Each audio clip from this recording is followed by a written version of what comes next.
Hai para orang tua, orang muda dan anak-anak sekalian yang terkasih.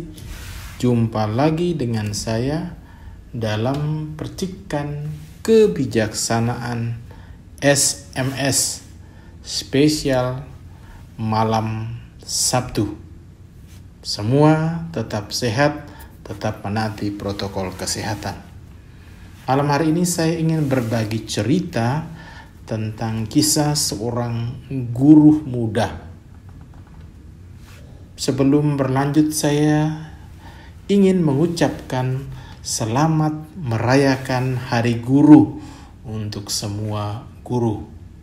Bangkitlah para guruku, maju negeriku yang tercinta. Educatio ex corde nascitur.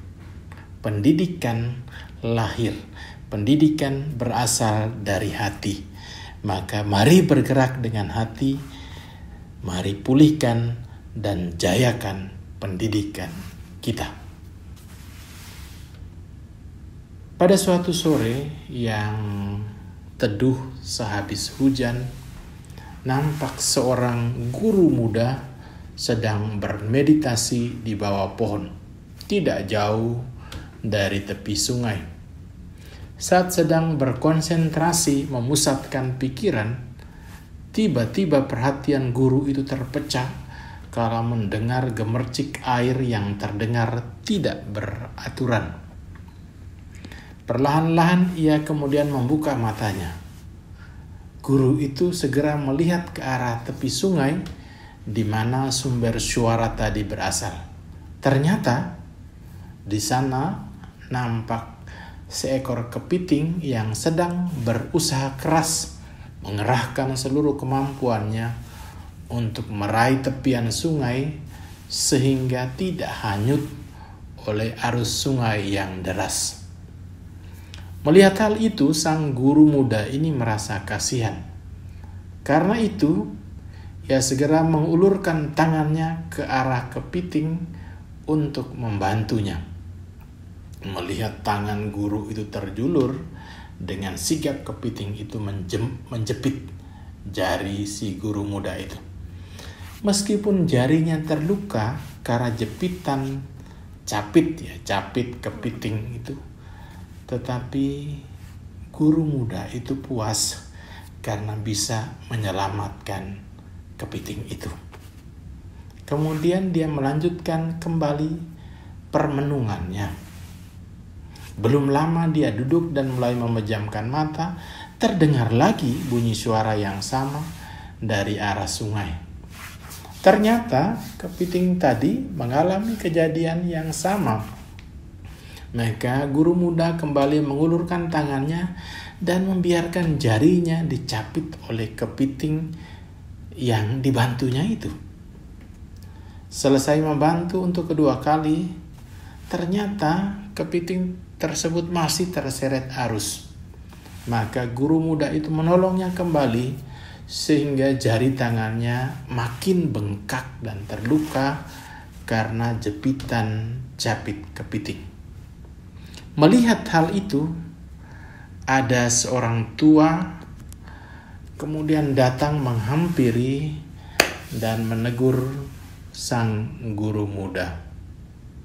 Anak muda, perbuatanmu menolong adalah cerminan hatimu yang baik.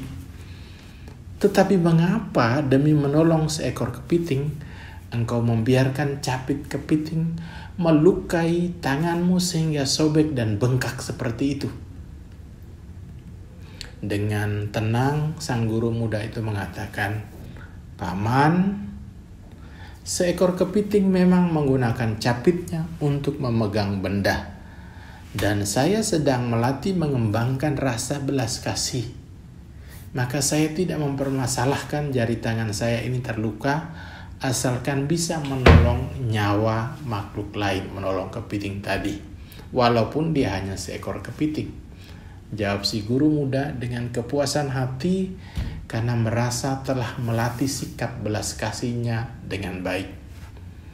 Mendengar jawaban sang guru muda, sang orang tua itu lalu tanpa menjawabnya memungut sebuah ranting, lalu ia lantas mengulurkan ranting itu ke arah kepiting yang terlihat kembali melawan arus sungai. Segera si kepiting menangkap ranting itu dengan capitnya.